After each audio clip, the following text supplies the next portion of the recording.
Պատերազմը աշխարհի խնդիրն է։ Երբ որ երկրների միջև պատերազմ է ընթանում, աշխարհի մյուս մասը լուռ է, տարօրինակ կերպով։ Ինչեւ որ մարդուն ցավը, մահը, տառապանքը չի գալիս շատ մոտիկ, ինքը չի հասկանում, որ այդ ամեն ինչի միջով իր կողքինը կարող է անցնել ու դա շատ ցավոտ։ Պատերազմը չի հավարտվել, քանի մահ կա։ Համարում եմ հերոս ու ուժեղ այն մարդուն, ով որ կարողանում է պատերազմը կասեցնի, ոչ թե գնա պատերազմ։ Եթե Հայաստանն ու Ադրբեջանը լինելու են երկարաժամկետ կտրվածքով, ապա նրանց միջև պիտի լինի խաղաղություն։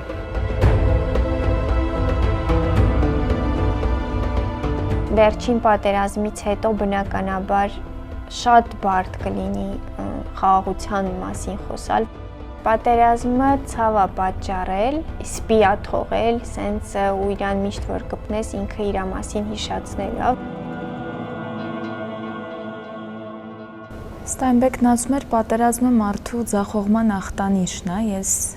կիսում եմ այս կարծիքը, պատերազմը բարդ երևույթ է ու ամենազզվելի բանն է այս աշխարհում։ Երբ որ առաջին անգամ լսեցի այդ լուրը, որ ընկերներիցս մեկը մահացավ, չէի հասկանում, շատ բարդ զգացողություն էր ու ընկերս է, ով ինձնից փոքր է, ով դեռ շատ երկար տարիներ պիտի ապրեր, հասցնելու, անելու լիքը բան ուներ, ու դու հասկանում ես, որ ինքը էլ չկա։ Ես հիշում եմ, որ երբ որ մորս հետ խոսում էի, դեռ ողջ էր, ինքը ամեն օր լսում էր իր ուսանողների մահվան լուրը։ Վազգեն Սարգսյանի անվան ռազմական ինստիտուտում էր դասախոսում, այդ կինը կարդում էր այդ անունները ու հասկանում էր, որ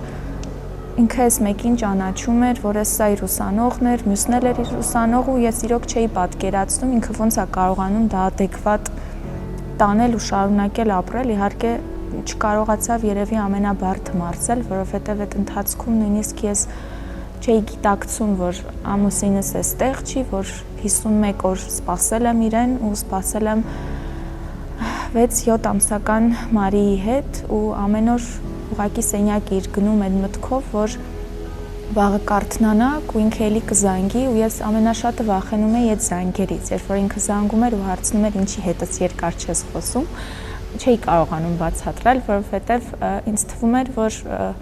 վատ լուր են ասելու, որովհետև անընդհատ ամեն օր դու վատ լուր էիր լսում ու վախենում էի նույնիսկ հեռախոսի մոտ գնալ։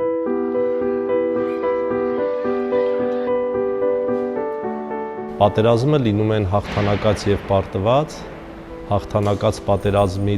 իմ առաջին եւ միակ հիշողությունը Արցախյան առաջին պատերազմն է, որի հիշողությունը իմ մոտ Ներսես Ձյաձյայի հետ է կապված մեր շենքի առաջին հարգի բնակիչ։ Նրան եկավ ծանուցում եւ նա իր երկու տղաներին եւ մեկ աղջկան թողեց գնաց ռազմաճակատ եւ մոտ 1 կամ 1.5 տարի անց նա վերադարձավ եւ ձեռնափայտով էր քայլում, դժվարանում էր քայլելը, ոտքի վնասվածք էր ստացել, վիրավորում, բայց որոշ ժամանակ անց այդ ձեռնափայտը նա կողքի դրեց, սկսեց նորմալ քայլել եւ զբաղվում էր շինարարությամբ եւ իր 3 երեխաներին մեծացրեց, նրանք արդեն կայացած մարդիկ են իրանց ընտանիքներով եւ այդ դրական տպավորությունը կա այդ 91-ից 94 թվականների պատերազմի հետ կապված 16 թվականի ապրիլի 7-ին իմ ավագ որդին ծնվեց եւ այդ ոնց որ ընտանեկան եւ ազգային այդ process-ների խառնուրդ եղավ եւ էմոցիաները շատ խառն էին, իսկ 2020 թվականի պատերազմը դա էլի մոտ ասացում է այդ ոչ կոմպետենտությունը, որը կար այդ պատերազմի ընթացքում։ Բնության մեջ պատերազմում են տարածքի համար, էքի համար, ուտելիքի համար, սպանում են ուտելու համար, բայց մարդկանց մեջ շատ ավելի դաժան վիճակ է ու ոչ միայն տարածքներ են ուզում գրավել, այլ փառք իշխանություն ու իշխանության պատճառով տուժում են շատ մեծ քանակությամբ մարդիկ։ Ես բռնությանը դեմ եմ ու կուզեի, որ բռնություն չլիներ ընդհանրապես, այսինքն կռիվ չլիներ անգամ։ Բայց երբ որ գալիս է ու հասնում է այն շրջանին, որ պիտի որևէ բանով օգնես, որպեսզի այդ բռնությունը չհասնի քո տուն, պիտի պաշտպանվես։ բայց լավ կլիներ, որ պաշտպանումը լիներ ուղեղով։ Ես կուզենայի, որ եթե Թուրքիան ու Ադրբեջանը շատ լավ զենքեր են պատրաստում, դրանք ժանգոտ էին իրենց մոտ։ Այդքան ուղեղով լինեինք մենք, ոչ թե հակառակ զենքեր մենք հնարեինք։ Ամենալավ զենքը դիվանագիտությունն է։ Պատերազմի շրջանում դե իհարկե ոչինչ մենք չէինք անում, ցավոք սրտի։ Միակ բանը, որ կարողացել եմ անել ես անձնապես հենց Արցախի երեխաների համար ուղղակի ամանորյա ձյունանուշիկ էի խաղում, որը որ իմ համար շատ բարդ էր, որովհետև չես կարող հարցնել տարին ոնց է անցել, որովհետև ամբողջ տարվա այդ ջնջվումա միայն մնացել այդ վերջի շրջանը, ինչպես դու շփվես այդ երեխաների հետ, ինչպես դու իրան կարողանաս ուրախություն պարգևել, այնպես անելով, որ իբրև թե ոչինչ էլ չկա ու կյանքը շարունակվում էր, իմ համար այդ շատ բարդ էր։ Հարցերը, որ ես իրանց տալիս էի, իսկ ինչ ես ուզում դառնաս, որ երեխաների մեծ մասը ասում էր զինվոր, բժիշկ, ու դու հասկանում ես, որ չգիտեմ, հաստատ միջև էս ամեն ինչը հաստատ ուրիշ պատասխաններ էիր լսելու։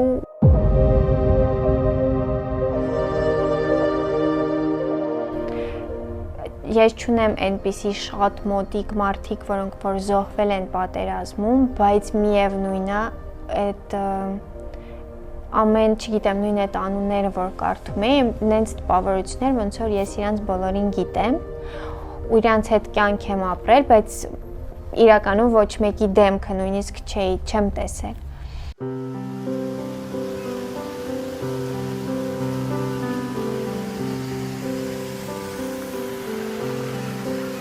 Մենք 51 օր ընտանիքով դեր էինք խաղում եւ չէինք ասել Արմենի մայրիկին, որ ինքը աղդամում է, որովհետև գիտեինք, որ կարող է ծանր հետևանքներ լինել, որովհետև մոր սիրտը շատ դժվար է։ Միշտ ծաղելով ասում եմ, որ մորս դու սպանեցիր, մայրս չդիմացավ, պատկերացնում եմ քո մոր հետ ինչ կլիներ։ Ես հիշում եմ, որ Արմենը դեռ նոր էր գնացել, երևի դեռ ճանապարհին էր ու մենք արդեն հեռուստացույցով կարդացինք, երևի ամենաշոկայինն էր ու բոլորս երևի բարձր ծիծաղում էինք տանը, որովհետև կարդացինք Արմեն Գրիգորյան Նիկոլայի հայրանունն էր նույնիսկ համընկել ու հենց նոր խոսեցինք հետ, գիտենք, որ ինքը ողջ է ու կարդում ենք անազգալնը վայրկյանների տարբերությամբ ու դու հասկանում ես, որ այդ պահին կարող էր ինքը լիներ, որ ուղղակի ծիծաղում էինք, այսինքն ոչինչ ուրիշ չես կարող անել, ուղղակի երջանիկ ես, որ վերադարձավ։ Այդ ընթացքում Մարին, երբ որ հոր նման տղամարդ էր տեսնում, ուզում էր գրկել, երբ որ հայրը տուն էր եկել, չէր ճանաչում, այսինքն նայում էր ու առաջին պահին ուղղակի չհասկացավ ով է, որովհետև այլակերպված էր, ասում են, որ պատերազմից ոչ մեկ ողջ չի վերադառնում։ Մինչև հիմա համոզված չեմ ինքը հետ վերադարձել է, թե չէ, այսինքն պահի տակ ինձ թվում է ինքը ուղղակի տանը չի։ Ես նկատել եմ, որ հիմիկվա դեռահասները եւ ավագ դպրոցի աշակերտները նրանց մոտ ձևավորվել է վախ պատերազմից։ Այսինքն իմ սերունդը պատերազմից չէր վախենում։ Ինձ մի քիչ փոքրերն էլ չէին վախենում, բայց իրանց մոտ կա վախ, ու այդ վախը պիտի հաղթահարվի։ Այլապես մենք ունենանք, այսպես ասած, լուզերների սերունդ։ Այս ընթացքում ես նաև դասավանդում էի աբսուրդի գրականություն ու դասավանդում էի կորուսալ սերունդ, խոսում էինք ուսանողների հետ Ստայնբեքի, Ֆիջերալդի, Հեմինգուեյի մասին, ովքեր գրել են պատերազմի մասին, ու փորձում էի ուսանողներին բացատրել ինչա կորուսալ սերունդ ու միշտ ասում էի, որ այ մենք հիմա կորուսալ սերունդ ենք դառնում։ Մարդիկ, երբ որ էմոցիաներով են կառավարում կամ կառավարվում, այդտեղից շատ մեծ աղետներ կարող են ծնվել։ Ու հենց էմոցիաների շատ լինելու պատճառով էլ պատերազմներ են առաջանում։ Ամեն ինչ գեղեցիկ է, բայց գեղեցիկ է, երբ որ ճիշտ չափի մեջ է։ Իսկ ճիշտ չափը չի սպանում։ Ճիշտ չափը ապրեցնում է, կյանք է տալիս։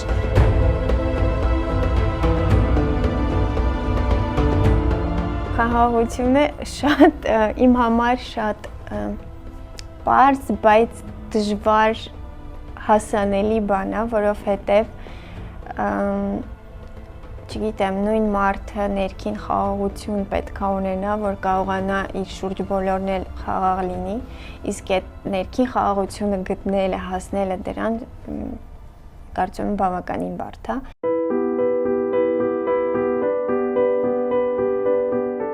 Այս վերջին պատերազմից հետո բնականաբար շատ բարդ կլինի խաղաղության մասին խոսալ, որովհետև այդ ցավը, որ երկու կողմերն էլ ունեն, ու այն մարդիկ, ովքեր ունեն, չգիտեմ, նույն իրանց զավակն է զոհվել պատերազմում եւ, չգիտեմ, ծանոթները եւ այլն, շատ բարդ է դրա հետ համակերպվել ու ժպտալ դիմացին ասել, բայց մենք ընկերներ կլինենք։ Ամեն մարդ յուրովի է պատկերացնում խաղաղությունը ու խաղաղության հասնելու տարբեր ճանապարհներ է փնտրում ու անգամ սկսում է սպանել կողքերը, որպեսզի հասնի խաղաղության։ Խաղաղությունն ավելի լավ բան է, քան պատերազմը։ Աշխարհը դեռ չի հասկացել խաղաղության գինը։ Անընդհատ մարդիկ փորձում են դա խաթարել, իրենք ինչ-որ ուրիշ բան են փնտրում։ Մարդը ինքնիրեն ունի երջանկության կարիք եւ ցանկացած իրավիճակում նա կարողանում է իր երջանկության, իր փոքրիկ օջախը գտնել։ Բնականաբար, երբ որ քո սեփական երջանկությունը դնում ես համեմատության մեջ ուրիշի երջանկության եւ հաջողությունների չափի հետ, եւ եթե մեջդ կա նախանց, սկսում ես չգնահատել քո երջանկությունը։ Ինձ շատ հոգեհարազատ է գաղափարի եւ խնձորի հետ կապված թևավոր խոսքը, երբ ասում են, երբ երկու հոգի ունեն մեկական խնձոր, եթե մեկը դիմացինին տա իր խնձորը, ապա կրկին կունենան մեկական խնձոր, բայց եթե ամենքը մյուսին պատմի իր իդեան, իր գաղափարը, ապա երկուսն էլ կունենան երկուական գաղափարներ։ Ես մարդկանց բաժանում եմ երկու տեսակի, ոչ թե բարի ու չար, այլ սպառող եւ ստեղծող։ Եվ սիրում եմ ստեղծող մարդկանց եւ միշտ փորձում եմ իմ շուրջը ստեղծել ստեղծող միջավայր։ Ես երջանիկ եմ նրանով, ինչ ես ունեմ։ Միշտ որ ասում են այն կան մարդիկ, որոնք միշտ ուրախ են, ես միշտ ինձ եմ ասոցացնում այդ մարդկանց հետ։ Մանավանդ երբ որ ինչ-որ մեկին տեսնում ես ու ժպտում ես ու այդ մարդն էլ է ուրախանում դրանից, չգիտեմ, տենց մարդ ում ժպտաս ու ինքը ասենց տխրի դրանից։ Երջանիկ մարդիկ պիտի լինեն, նույնիսկ պատերազմից հետո։ Յուրաքանչյուր չապրած, յուրաքանչյուր տառապած, յուրաքանչյուր տանջված վարքյանը երջանկության տեսքով հետ է գալիս։ Երջանկություն փնտրել պետք չի, դա ձեր մեջ է։ Քո մեջ է։ Եթե դու ընկնես երջանկության հետևից, դու բաց կթողես ինքդ քեզ ու հենց երջանկությունը։ Երջանկության գլխավոր գաղտնիքը այն է, որ պահը կարողանաս վայելես։ Հարցնում են քանի տարեկան ես, բայց չեն հարցնում քանի պահեկան ես։ Քանի պահ ես ապրել կյանքում ընդհանրապես։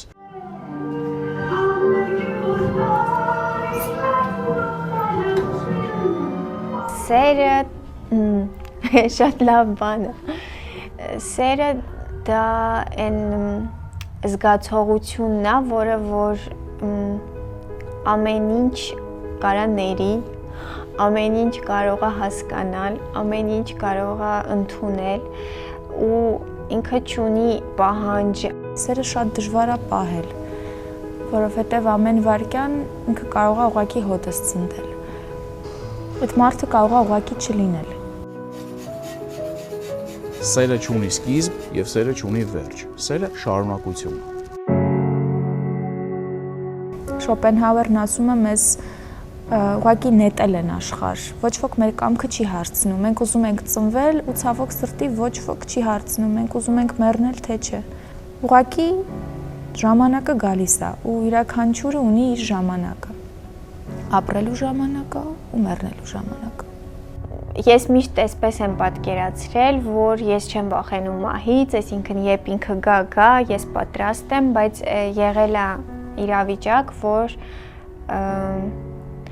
ես 42 ջերմությունով պարկած էի ու որ զգում ես, որ մի քիչ էլ ու վերջ։ Ու շատ վախեցել էի, չգիտեմ ինչի, ինձ թվում էր, որ մթություն է լինելու ու վերջ։ Մահը ողբերգական մի process երևույթ է, որից իրականում պետք չի վախենալ, այլ պետք է դրան пասիվ սպասման մեջ լինել, այսինքն ապրելուց դու իմանաս, որ մի օր մահանալու ես,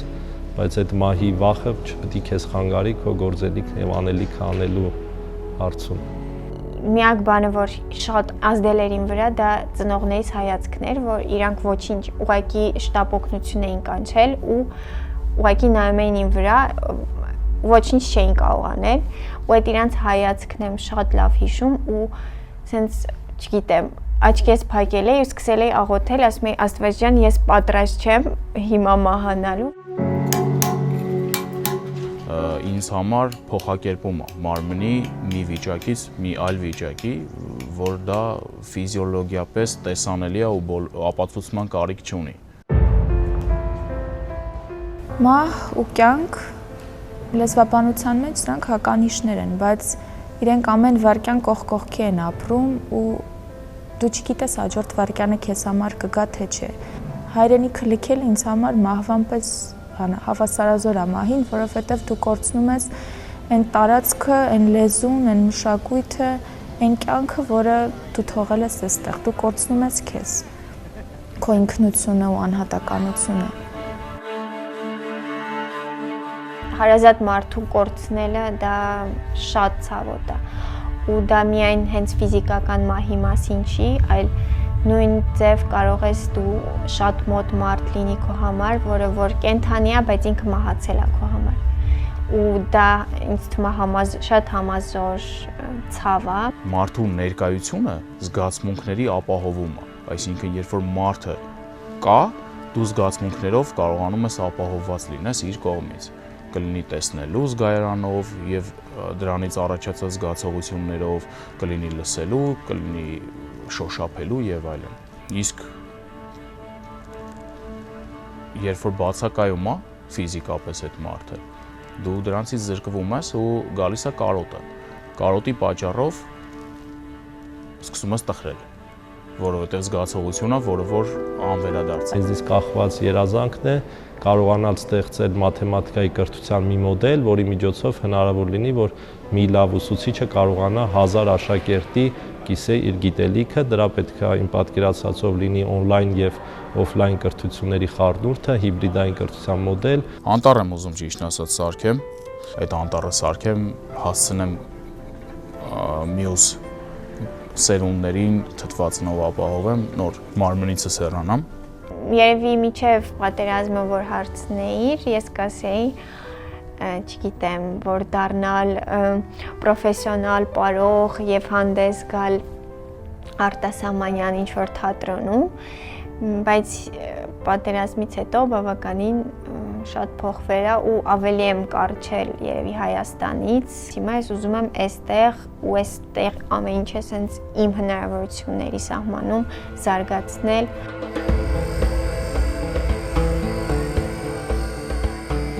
Աշխարհը կառավարվում է ուղեղով, գլխով, ոչ թե զենքով։ Զենքը տալիս են կառավարողները, որ իրար ուտեն։ Այդ մարդիկ իրար ուտեն, հոշոտեք իրար, բայց իրանք չեն կպնում իրար երբեք, մատով չեն կպնում։ Իրանք իրար հետ հարաբերությունների մեջ են անգամ։ Ու եթե ուզում ես հաղթես, խելացի պիտի լինես։ Ուղեղով աշխատես, դիվանագիտությամբ աշխատես։ Եթե Հայաստանն ու Ադրբեջանը լինելու են երկարաժամկետ կտրվածքով, ապա նրանց մեջ միջև պիտի լինի խաղաղություն։ Դա չի նշանակում, որ ես հավատում եմ, որ 1 տարի հետո կլինի խաղաղություն, դրան չեմ հավատում, բացառում եմ, բայց տասնամյակներ անց, եթե Հայաստան եւ Ադրբեջան անկախ պետություններ լինեն, ապա պիտի գտնվի նրանց միջև այդ համակեցության կանոնը, որը կօգնի, որ երկու պետությունները իրար հետ համագործակցեն։ Պատերազմը դա պետությունների կոնֆլիկտն է, բայց միևնույն է ինքը չի կարող չփոխանցվել ազգերին ու ես վստահ եմ, որ շատ ադրբեջանցիներ կան, որոնք որ երբեք չեն ընդունի հայրին որպես ընկերներ ու նույն ձև էլ հայեր։ Ես հավատում եմ ընդհանուր մարդկային խաղաղությանը, բայց ես հասկանում եմ, որ դա չի լինելու այն պատճառով, որովհետև ինչ-որ մարդկանց դա ձեռ չի տալիս, այսինքն իրանց ձեռ է տալի, որ այս երկու ազգը իրանք լինեն միշտ պայքարի մեջ։ Միանշանակ Հայաստանը եւ Ադրբեջանը, Թուրքիան եւ բոլոր հարևան պետությունները իրար հետ հաշտություն մի օր ունենալու են։ Որովհետև դրա համար աշխատանք է տարվում եւ պիտի աշխատանք տարվի։ Ով էլ որ չի աշխատում այդ ուղղությամբ, թշնամանքը շարունակում է սերմանել եւ այն երկրում, եւ այս երկրում, եւ ամենուրեք, այդ մարդիկ աշխարհի վերջն են ուզում տեսնել, իրանց երկրի վերջն են ուզում տեսնել, այսպես ասեմ, իրանց վերջն են տեսնում։ Ես փորձում եմ, ուզում եմ, միշտ ինձ համոզում եմ հավատալ Ադրբեջանի եւ Հայաստանի խաղաղությանը, չասեմ ընկերությանը, որովհետեւ դժվար է, բայց թշնամանքը անընդհատ սնունդ է պահանջում։ Եթե դու ունես թշնամիներ ներսում ու դրսում, դու անընդհատ այդ զգացումը սնում ես, մեծացնում ես, զորացնում ես ու ինքը մի օր ուղղակի պայթում է։ Պատերազմի տեսքով է պայթում, մահվան տեսքով է պայթում, բայց պայթում է։ Այս հողում ապրելը հեշտ չի։ Ու իսկ միակ նախապայմանը սիրելն է, այս հողը, այս հայրենիքը կապված լինելը ու երբեք չմտածել, որ այստեղից լավ տեղ կա ուղղակի։ Իսկ տարածաշրջանը պիտի հասկանա, որ սրանք մեր տներն են։ Պետք չի գնալ ուրիշի տուն, պետք չի թողնել քո տունը, պետք չի նաև խլել դիմասինի տուն, ուղղակի պիտի երջանիկ լինել քո տանը։ Աշխարհի նկատմամբ բաց լինելը Հայաստանի համար շատ դրական փոփոխությունների կբերի։ Հայ ժողովուրդը իր երկիրը զարգացնելու ու բարելավելու համար նախ առաջինը պետքա սիրի այն, որովհետև եթե դու չես սիրում քո երկիրը, որտեղ որ դու ապրում ես, ինչ ուզում ես արա, միևնույնն է ոչ մի բանի դա չի տանելու։ Հայաստանը զարգացնելու, ավելի լավը դարձնելու իմ ներդրումը ներկա պահին, դա իմ ստեղծագործական գործունեությունը շարունակել ծավալել, որովհետև քիչ թե շատ ես փորձում եմ ավելի այնպիսի բաներ անել, որ մարդկանց մեջ կձևավորվի ճաշակի զգացողությունը։ Պիտի անեմ ամեն ինչ անում եմ ու շատացնեմ անելիքս, որպեսզի զարգանա եւ երկիրը, եւ տարածաշրջանը, եւ ես ինքս, չդադարեմ ինքնակրթությունս, չդադարեմ ունեցածս փոխանցել մնացածին։ Շատ գիշատիչ պայքար է գնում աշխարհի ռեսուրսների կառավարման հետ կապված եւ եկել է մի փուլ, որ կամքը, ուժը ֆիզիկական հարց չի լուծում այլևս, այլ մտավորի զարգացումն է բերելու եւ եթե ֆիզիկականի հետ կապված առաջ գիտել ունես 10,000-անոց բանակ, հակառակորդը ունի 1000 հոգանոց բանակ, բայց ամեն դեպքում ինչքան էլ ոչ էֆեկտիվ լինես, քո 10 զինվորը մի զինվորին հակառակորդի կհաղթի, ապա հիմա բոլորովին այդպիսի բան չկա, տեխնոլոգիապես զարգացվածությունը բերում է գերակշռող դիրքի։ Հայաստանի բարեկեցությունը զարգացնելու համար առայժմ մաքսիմալը, որ ես կարող եմ անել, դա ստեղծող մարդկանց դաստիարակելը, սովորացնելը եւ նրանց միտքը զարգացնելն է։ Պիտի գան իշխանություն մարդիկ, ովքեր ունեն իրենց հայրենիքի տեսլականը, ովքեր գիտեն ինչ են ուզում ստանալ այս հայրենիքից, ու ես համոզված եմ, որ եթե ու հենց գա այնպիսի իշխանություն, որը կհասկանա, որ ինքը ուզում է լինել այն երկրի, այն ժողովրդի իշխանությունը, որը երջանիկ է, առողջ է, կրթված է, գիտակից է, մեր բոլոր խնդիրները կլուծվեն։ Մեր պետության զարգացման հիմքը ամենևին տնտեսությունը չի, փողը չի, մեր զարգանալու հիմքը ամուր սահմաններն են եւ ճիշտ դիվանագիտական հարաբերությունները։ Ես լիահույս եմ, որ մենք ժամանակի ընթացքում կունենանք այնպիսի հզոր դիվանագետներ, որոնք ամեն ինչ կկարգավորեն եւ